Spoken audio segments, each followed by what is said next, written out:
there, my name is Rebecca King. I'm coming to you guys from Quinsigamond Community College here at the Worcester Senior Center.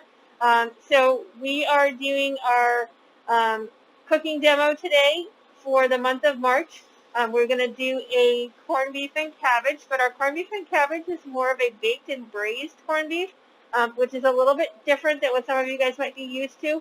I've been doing it this way for years. It's a very tender, flavorful technique to do for your corned beef. So if you want to do something a little bit different, it's also easy to do in nice small portions. So that we're going to do that today with the cabbage and carrots to go with it, as well as the Irish soda bread, which is traditional for your St. Patrick's Day boiled dinner. So we're going to start off for time. We're going to start off with the Irish soda bread. So Irish soda bread is a quick bread that's commonly served around this time of the year. That's paired off with corned beef and cabbage. So the first thing I'm going to do is I'm going to mix up my buttermilk. So if you don't have buttermilk, or you don't want to go buy a whole quart of buttermilk in the store for what you need here, because this is a little less than half of what you would need out of a quart, you can make your own buttermilk at home. You can do your own buttermilk. You just need an acid, such as vinegar or lemon juice. Those two work the best because they're not going to off the flavor of the milk, but it will efficiently sour it to give a buttermilk consistency as well as the flavor. So the way this works is you do 1 tablespoon of the acid, and like I said, you can either do lemon juice or vinegar. I like to use the distilled white vinegar, but if I don't have vinegar, I use lemon juice. But you want to stick to the plain distilled white vinegar. Any of the wine vinegars or something like that will kind of off flavor your buttermilk, which might be okay if you're cooking it with like a chicken or something, but if you're putting in a baked good, you'd be careful of that. So it's typically 1 tablespoon per cup. So I'm going to do my 1 tablespoon because I need 1 3/4 cups. And so what I'm going to do from there is I'm going to modify it down from there to 3/4 of a tablespoon. So I'm going to do that by doing 1/2 tablespoon first, which is 1 1/2 teaspoons.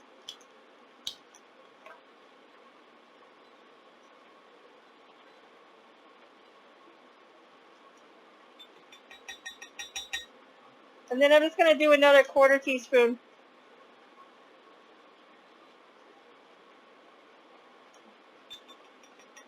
So basically I added 1 tablespoon and then 1 tablespoon, and I did 1 3/4 of a teaspoon in there to get me to my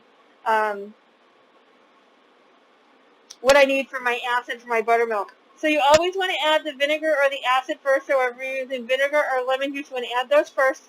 And then you want to add the amount of milk that you need. In this case I need 1 3/4. Remember, you always want to measure your liquids from eye level. All right. And any kind of milk is fine. It all depends. Obviously, the more milk fat you use, so if you use a whole milk, your buttermilk is going to be a little bit thicker. If you're using a lower fat milk, like a 1% or 2%, that's fine. It's just going to be not as thick.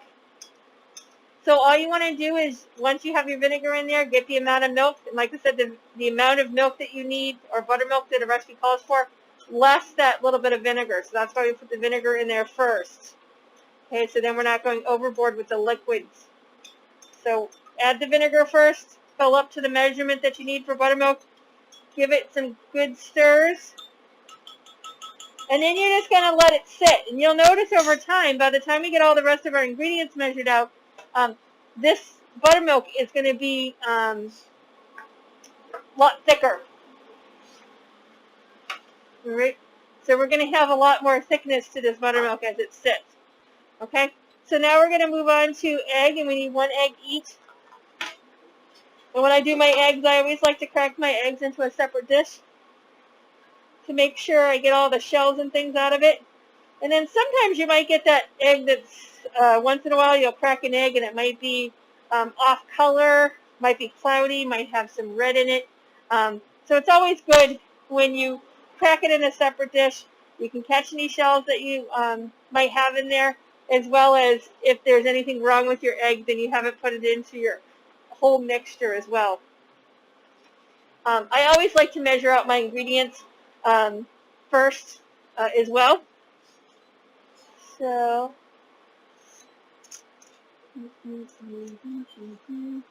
I need 1¼ cups of flour. So I'm going to go ahead and measure that out into my bowl.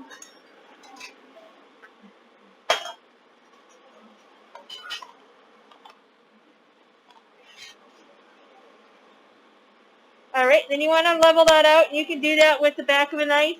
I just got the back of the spoon here. You can do that too. Any straight edge, back of a butter knife works really well.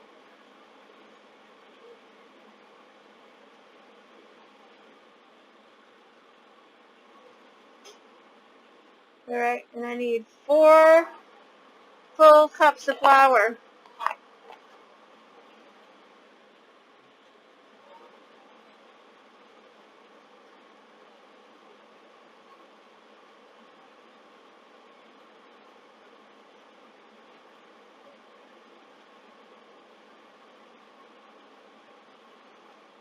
So that's 2 cups. That kind of a paring knife.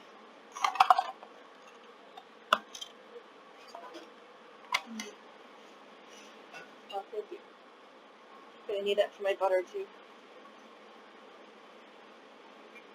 All right, so that's my 3 cups.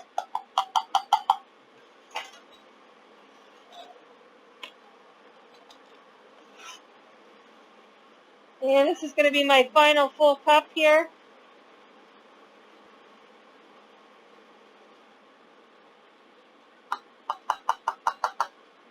All right, so then I'm going to do my 1/4 cup. Remember, you want to make sure you're using dry measuring cups for this. That way we can level off our ingredients and making sure we're getting all that we need there. So we got our 4¼ cup. So at this point I've got my buttermilk with my 1 tablespoon plus 3/4 of a teaspoon. I've got my 1 egg cracked out into a separate dish. Got my 4 1/4 cups of flour. So the next thing I need is 3 tablespoons of granulated sugar.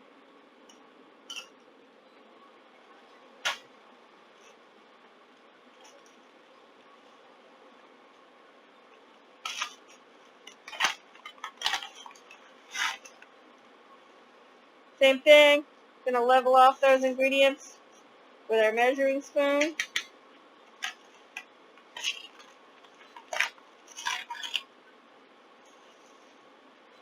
There's 2.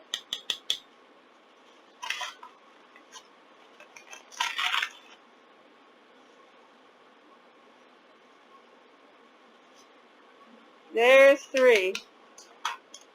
So I got my 3 tablespoons of sugar.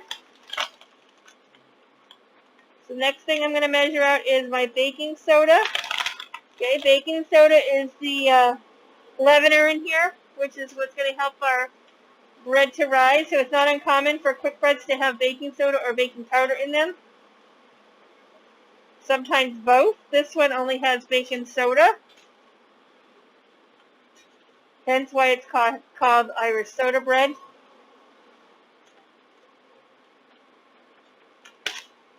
I've seen some real traditional Irish soda breads that actually have you soak your raisins or currants in whiskey, and that gives you that little extra Irish nature to it.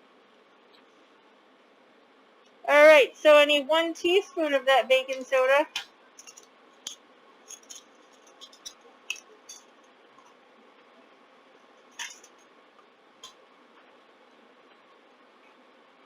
So yet again, I'm going to level that off.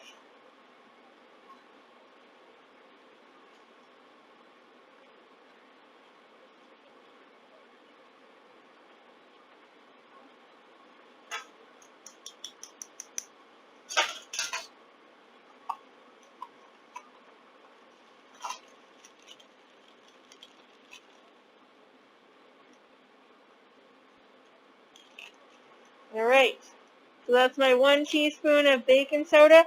So at this point, you should have your buttermilk done, and that was the 1 3/4 teaspoons plus 1 tablespoon of white vinegar with your 1 3/4 cups of milk.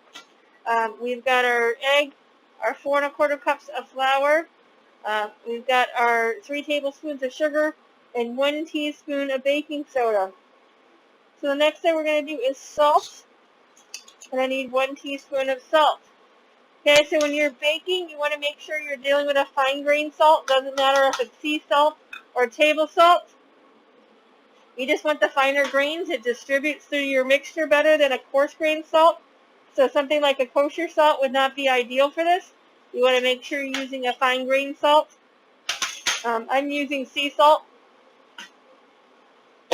Okay, so the next thing we're going to do is our 5 tablespoons of unsalted butter. So I've got my stick of unsalted butter. Now, if you only have regular butter at home, you can substitute regular butter. You just wouldn't do this 1 teaspoon of salt.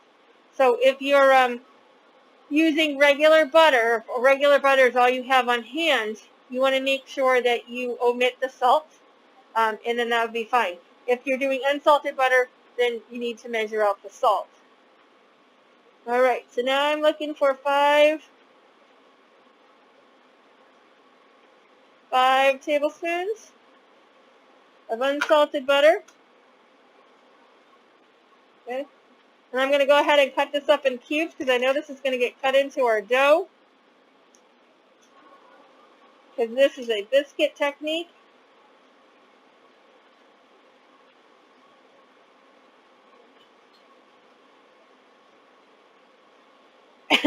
You also want to make sure you're using real butter.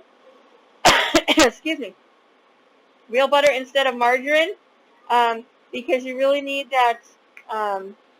Margarine oftentimes has water in it, so you have a hard time with getting that incorporated, getting the right fat and consistency in your recipe. So make sure you're using real butter.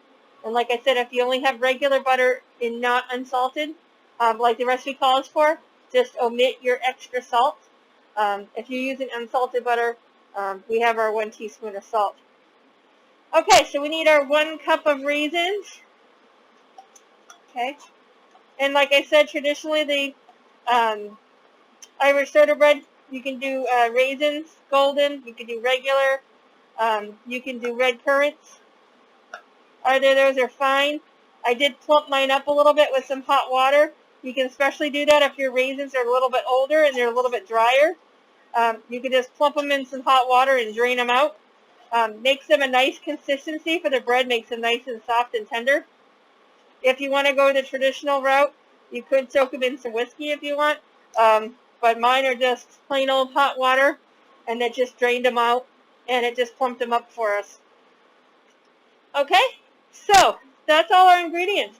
So we've got our 1 3/4 cups of buttermilk, our 1 egg, our 4 1/4 cups of all-purpose flour, our 3 tablespoons of sugar, our 1 teaspoon of baking soda, our 1 teaspoon of salt, and our 1 cup of raisins. And then I've got my 5 tablespoons of butter ready to go. So the next thing we want to do is we want to preheat our oven to 400. 400 if you have a regular oven at home. If you have a convection oven, which is fan driven, you want to do 350. But most of us at home have regular standard ovens. In that case, it's 400 degrees. You can do this on a baking sheet if you want. I like to do mine in the cake pan, which is the second suggestion there. And I'm going to spray this down pretty good. You can use butter to grease it down if you want. You can use hand spray. The pan spray obviously lends less calories and things like that for you, but you could certainly take some butter or some Crisco or something, and you can rub that on the inside of the pan as well for non-sticking. All right, so the next thing, you could also do a cast iron skillet, as the recipe said, but I'm just going to use a plain old cake pan. We're going to go down to step 3 now, which is going to whisk the buttermilk and the egg together. Got my...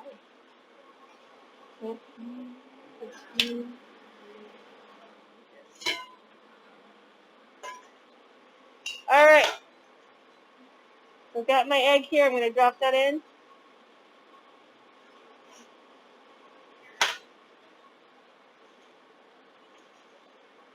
Like I said, you'll find that your buttermilk has probably gotten a little bit thicker.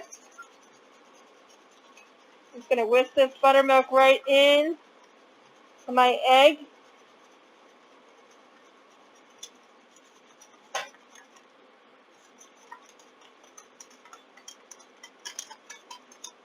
All right, so we're just going to set that aside.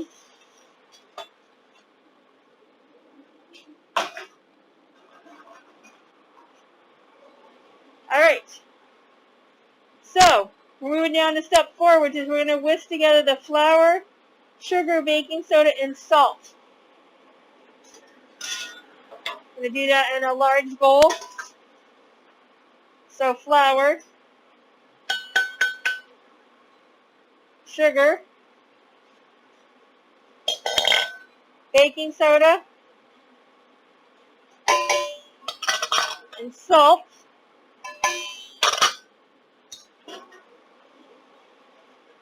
It's going to take a whisk.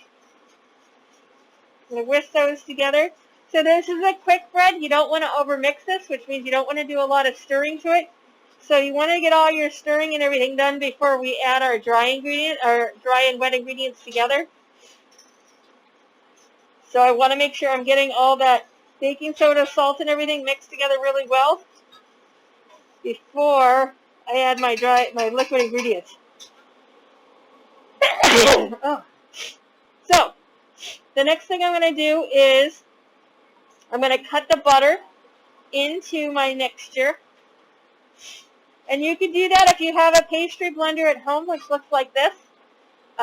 You can use that. Or you can just use 2 butter knives in a crisscross pattern, and that will do the same thing.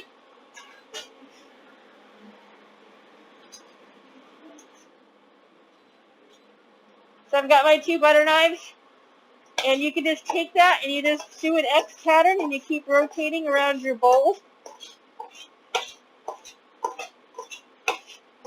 And that's going to cut your butter and your flour into each other. Now, just as if you were doing a pie crust or biscuits or anything like that, you're going to keep doing this motion until you have that mixture dry and crumbly. Okay, you want it dry and crumbly. I'm going to use my pastry blender. So with the pastry blender, you just kind of keep cutting the butter into the flour.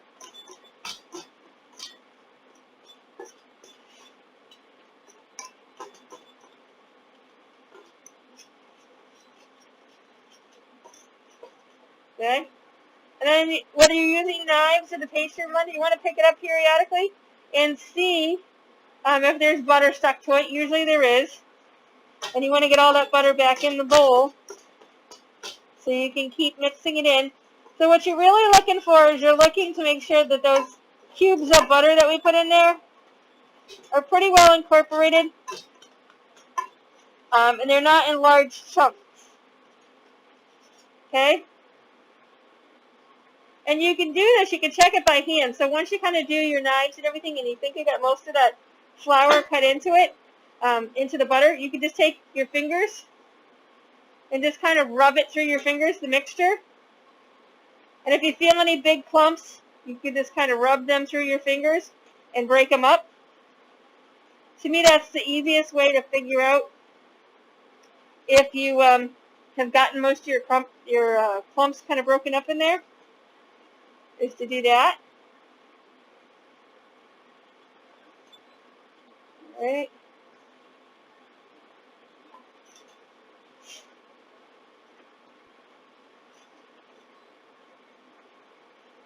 I think I've pretty much got all my lumps and bumps out of here. Okay, and like I said, what you're looking for is you're just looking to make sure you don't have any of those big clumps in there. Because big pockets of butter are not going to help the texture of your product. All right, let me get rid of these gloves and get them cleaned off. So now we're going to work down to number 6. So we work the dough. We've got it till it's the coarse crumbles. So now I'm going to add my raisins. and get those mixed through.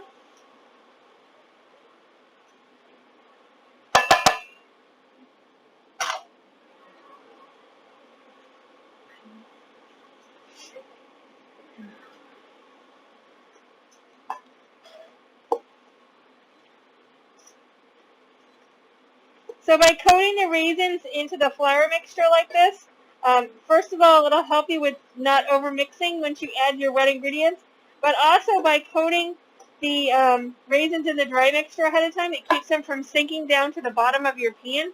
It'll help distribute your raisins through your mixture a little better. It kind of helps keep them floated up into the batter. Okay, so I've got that with my raisins mixed together now, so now we're going to pour the buttermilk mixture in there. Give it a good stir first. Sometimes the egg and milk will separate a little bit. So I'm adding that in. And we want to stir this just until the wet and dry ingredients mix together. Okay? This is a quick bread. Does not like to be mixed. So you want to do it just until the wet and dry. It's not going to be smooth. It's going to be really lumpy, really bumpy, and that's how it's supposed to be. It's going to look very similar to a biscuit dough if you've ever made biscuits before, or scones, or even similar to like a cookie dough. We're just looking to get that wet and dry, so it's just mixed, so there's just no dry left. We're not worried about the texture of the batter, we're only worried about the dry ingredients. And I look like I'm pretty well mixed here. I've got most of my dry. A few little patches there I'm going to mix up. Okay, so now it's going to be a little crumbly. We're going to just pour this, make some room here.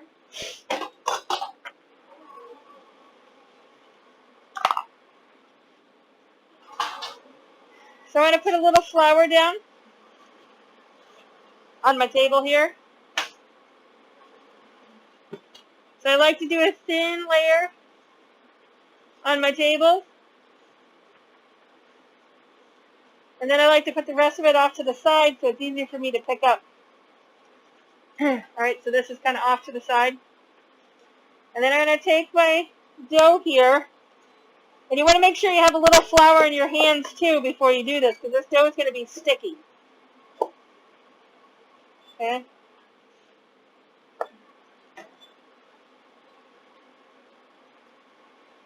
So you want to kind of put this down. So you want to have flour on your table. Like I said, a little flour in your hands. Maybe a little bit more on this side. And then you're going to take the dough and turn it out onto the table.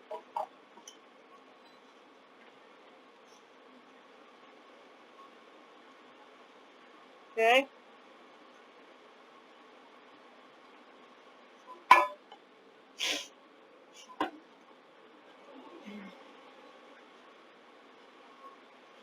So I'm going to sprinkle that on. Then I'm going to just kind of lightly flip this around a little bit so we can dust this side a little bit. We just want it to where we don't want a lot of flour on it, but we just want enough that it's not going to be sticking to us a whole lot. Then we want to just kind of knead it into a nice dough, a little bit of a ball.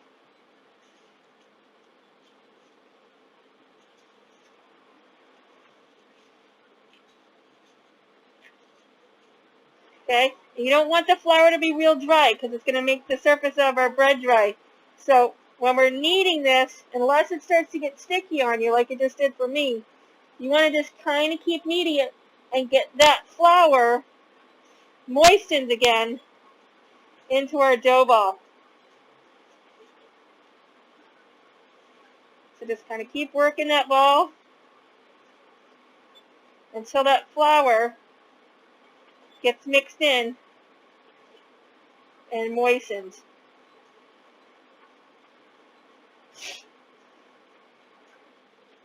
All right. If the dough is too sticky, you're just going to add more flour to it. So now I'm just going to take this dough ball, and I'm going to transfer this to my pan. Just going to smooth it out a little bit to my pan. Doesn't have to be flat. I'm just doing it so it's pushed out to the sides a little bit. All right. And then I'm going to take a sharp knife. Just going to use this sharp paring knife here. And I'm going to put an X right in the top of this, right in the middle.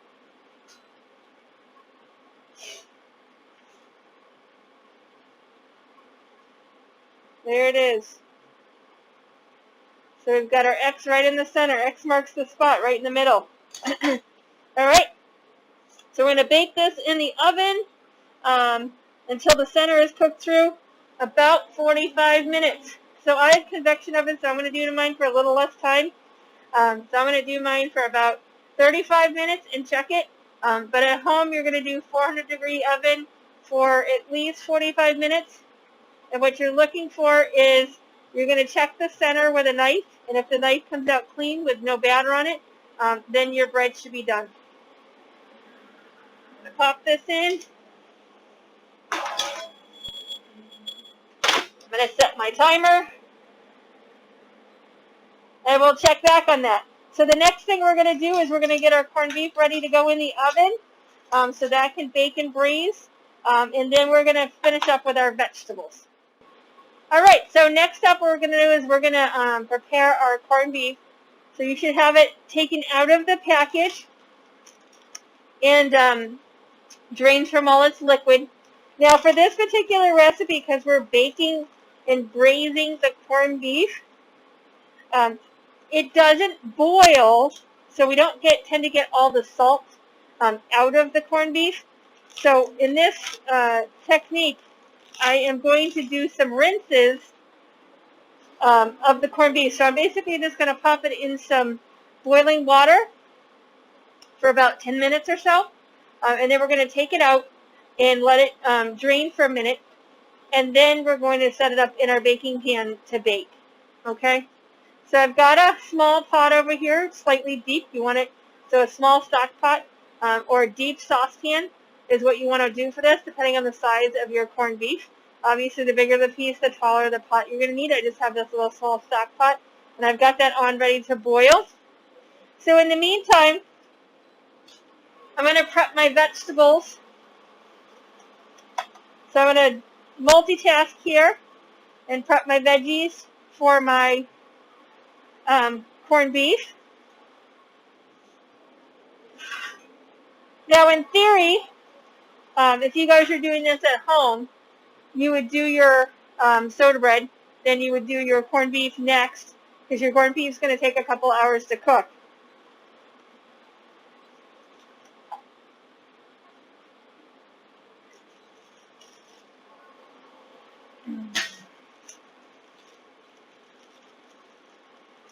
So, what kind of potatoes you use are going to be based on what flavor you like.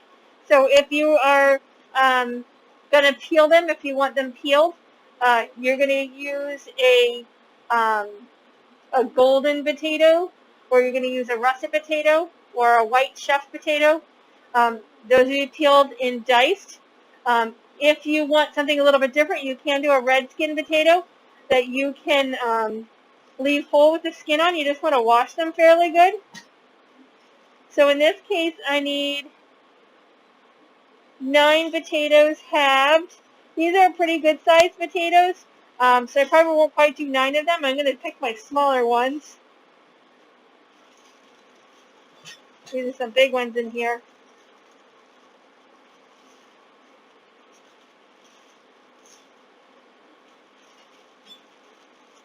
So some of these I might end up quartering based on the size of them. All right, so I think that's going to be good.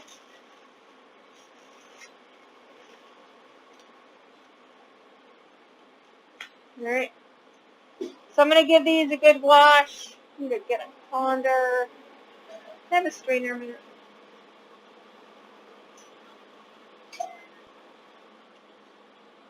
Give myself a strainer. get these washed.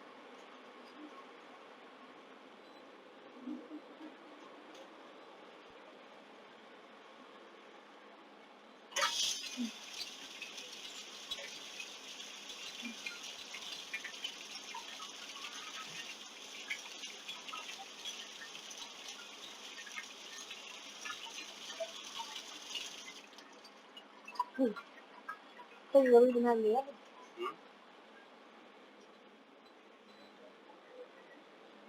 All right, so because these are red skin, I'm going to leave the skins on them.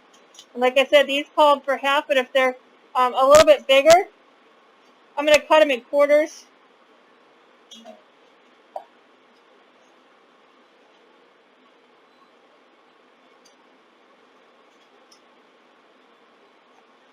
Like I said, if you're going to keep the skins on them, you probably want to make sure you wash them pretty good. Get an ugly spot on here. I'm just going to slice that right off.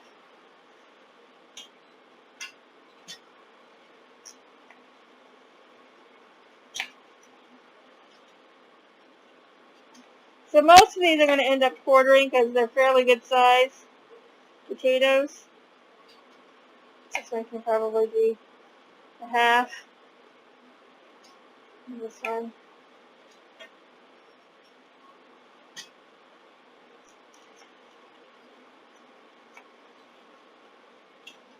All right, so there we got our potatoes.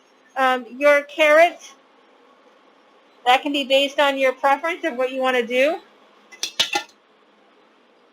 I've just got some baby carrots here.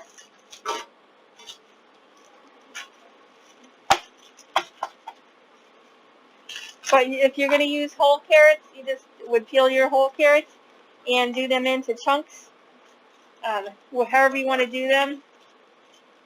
Some people like to do cut them in half and do slightly larger chunks to them.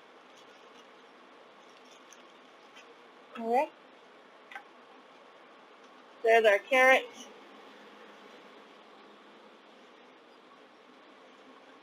Last, we're going to do our cabbage. So that was just a small bag of carrots. I think it was 1 pound. This called for 2 carrots. So you can really do as many as you want depending on how heavy you want your carrot mixture to be. So my cabbage, I'm going to clean it off. I want to take the leaves that are really kind of dark and leathery or a little soft and trim those off. And give my cabbage a quick wash.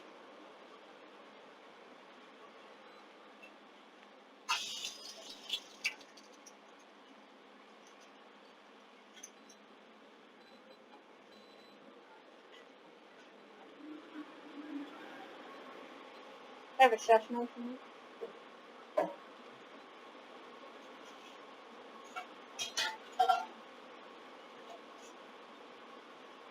All right, so I got a good sharp knife. I'm going to cut this cabbage, so just a half a cabbage. All right, I'm going to cut it right down the middle.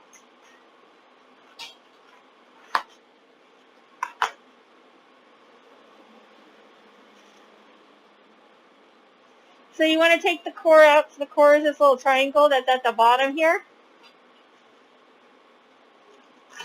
And I usually just take my knife and I cut it literally right in that little triangle. And it should pop right out. And it says you want to cut this into 6 wedges, so that's pretty much going to be in half.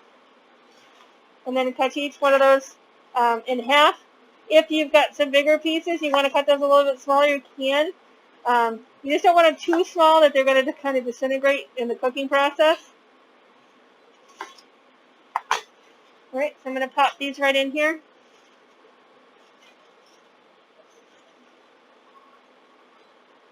So what you do now, if you want to mix them up, you can. If you want to kind of, I'm going to steam mine in a steamer. At home, you would just boil them, unless you have a steamer option at home. So you would just boil them, just put them all in a pot with water and boil them. I like to cook them with the pickling spices.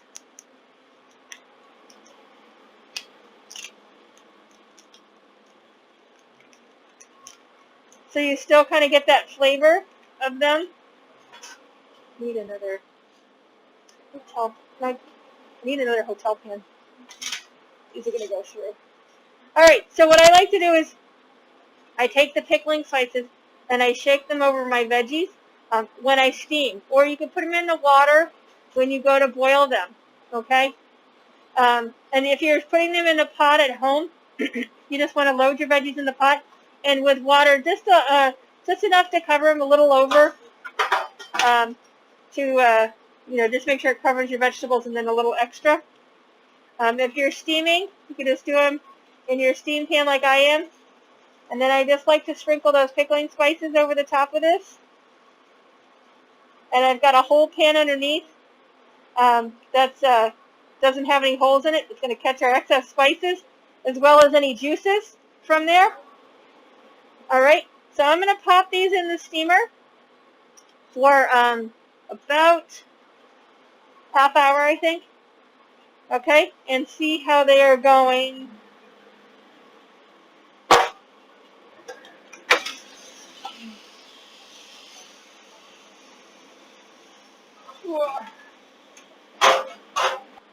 All right, so I have my timer set for a half hour. I've loaded my steamer.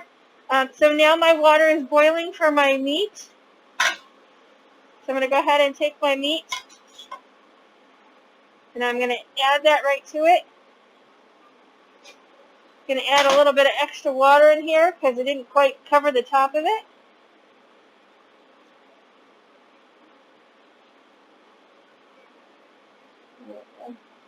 All right, and so I'm going to let that boil for about 10 minutes, and then we're going to take that out, and we're going to do our baste and prep for the corned beef.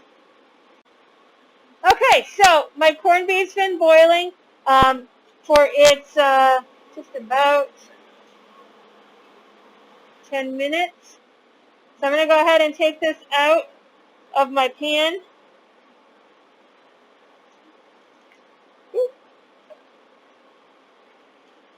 Shut it off.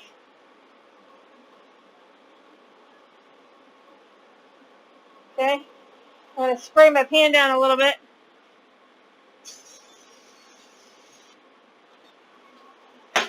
Okay, so with the liquid you have left, if you want, you can reserve that, and you can add a little bit to your pan as it cooks. If you find that your liquid is kind of running out of your pan, you can kind of continuously add it to that. Or you can even add that to your veggies, so you get that kind of beef flavor in with your veggies that you would normally have if you cook them all together in a traditional boiled dinner. So you can go ahead and just reserve that for that. So we're going to start getting our mixture ready for our corned beef.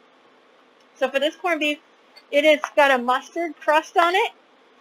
This bakes up really nice, kind of a caramel color, really nice flavor to it. So for this, we're going to need a 1/4 cup of honey mustard. I've got a prepared honey mustard here. You can use any honey mustard in the market, a squeeze bottle, anything like that for your honey mustard. I'm doing a 1/4 cup.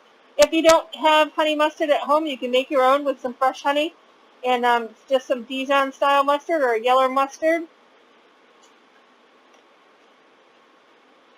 Okay.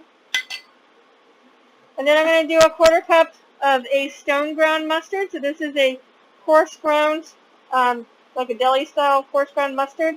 Has the whole mustard seeds in it. All right. I've got a 1/4 cup there. And the last thing we're going to do is 2 tablespoons of brown sugar.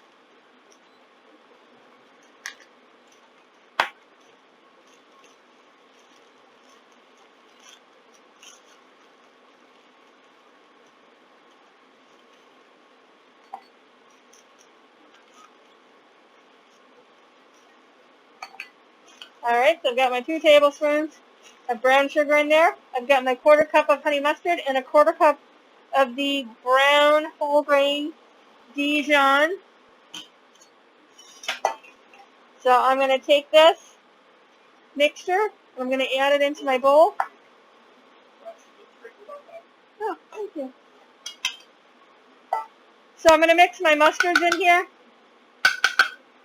the stone ground and the honey mustard and mix those together.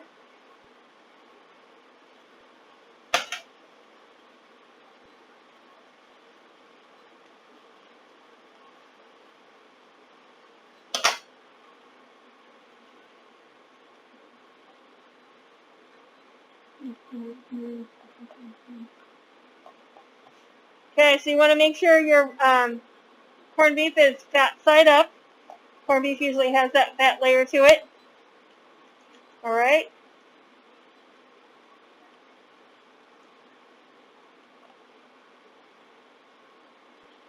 All right, so we whisk together the mustards, and we're going to do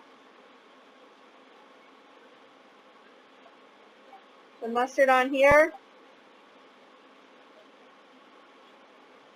I'm going to coat my piece of corned beef with the mustard.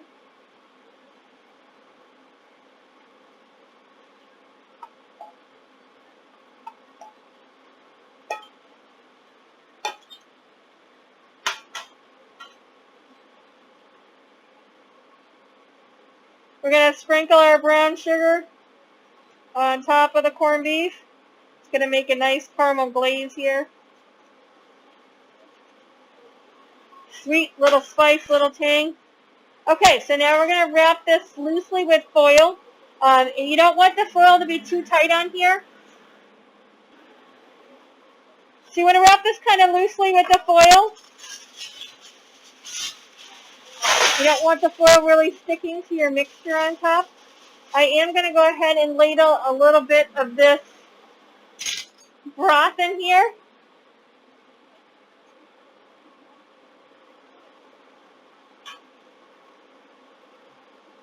And like I said, you can keep that aside, and as you check it periodically, you can replace the liquid in there if it starts to look like it's running dry. That's kind of the braising part of this. Okay? So just loosely with the foil. So we're going to pop that in. And you're going to continue to bake this. It's going to be about 2.5 to 3 hours until it's fork tender.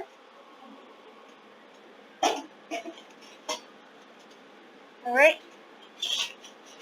We have a piece that we already started. So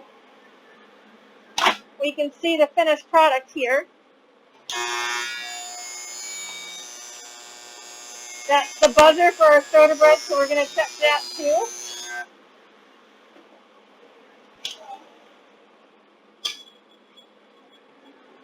All right.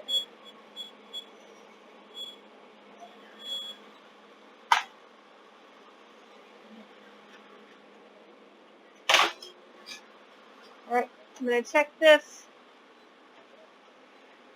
with a butter knife.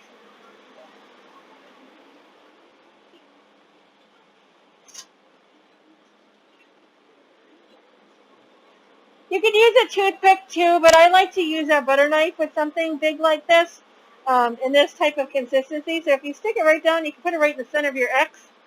You put it right all the way down through, and you pull it out. If there's any residue or dough stuck to that, it needs to be cooked. So I still have a little bit of dough on my knife, so I'm actually going to pop this back in. And remember, I have a convection oven, so I did mine a little bit shorter on the time. So I'm going to throw mine back in for probably like another 8 minutes.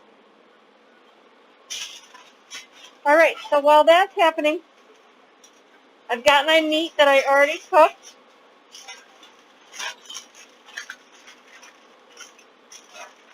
I'm going to get myself a carving knife. And we're going to start to carve this piece up while our veggies are finishing.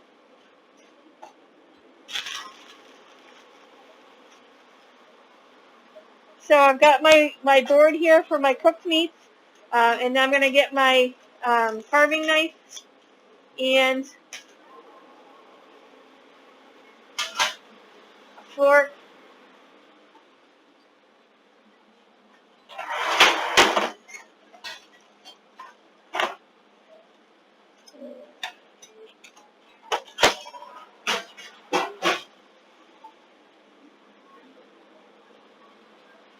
right, so I've got my carving knife and a meat fork. And I'm going to take my corned beef out of here. So you've got this nice kind of caramel glaze in here. That's our nice texture from the roasting. We're just going to slice up our corned beef here. You're going to have a nice kind of outer crust to it.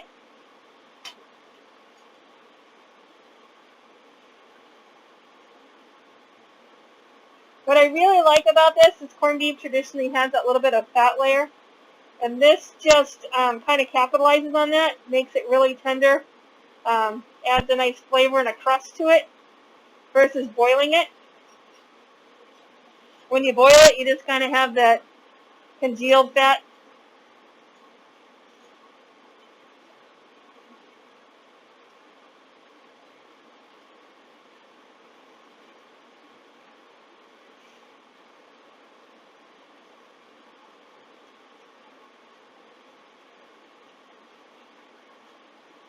Okay, so get some nice slices here.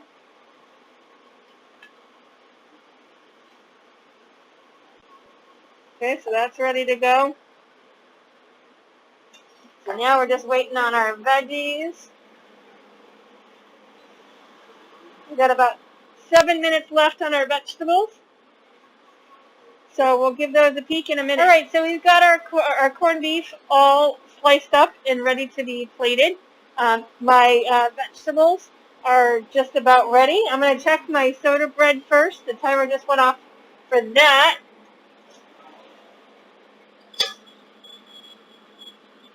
We're going to give that a peek first.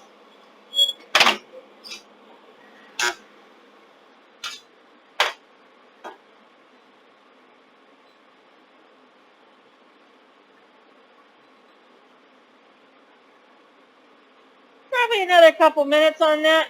So I'm just now getting past my 45 minutes. This is a pretty dense product. So I'm probably just going to end up going a couple minutes over the original time. Just coming out just a little bit sticky. So I'm going to do about 3 more minutes on that. I'm going to check my veggies while we're at it.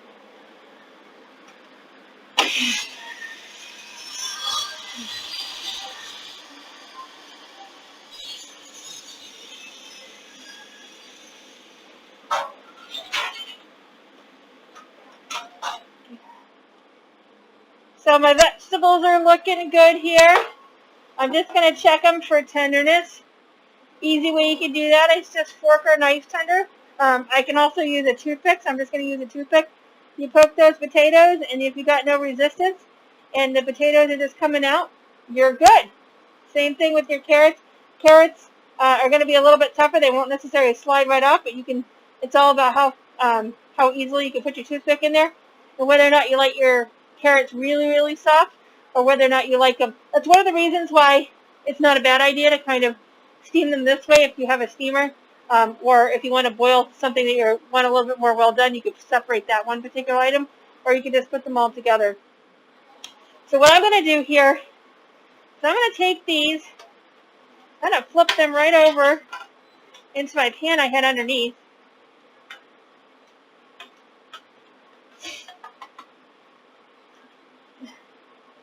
Okay, and by doing that, I can get them so I can add that liquid to them, because we've got that extra liquid. So this is the point in time where you can add that extra liquid from your meat if you'd like. Okay, so that nice juices that you get after braising your meat. Or like I said, if you want just a subtle flavor to it, you can just add some of this liquid that we steamed our corned beef in, or just kind of did that light boil to get our, so you're going to have some of that salty liquid. Or like I said, you could do your meat liquid. Just give them a quick stir together here. All right, let me get my gloves on.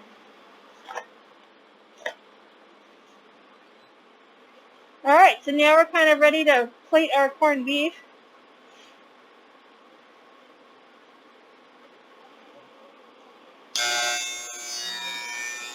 my bread again. I'll check that in a second.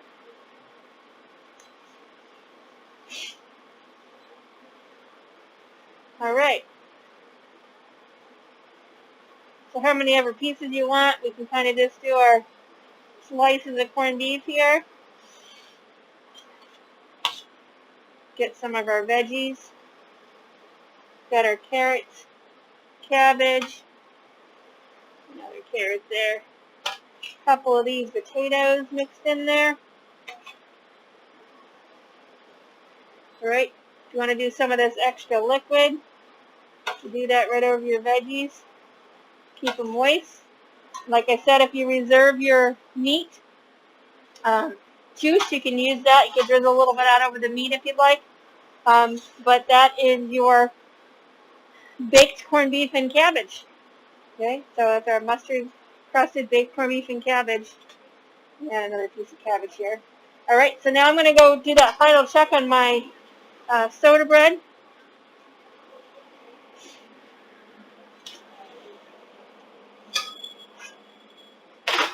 Should be all set.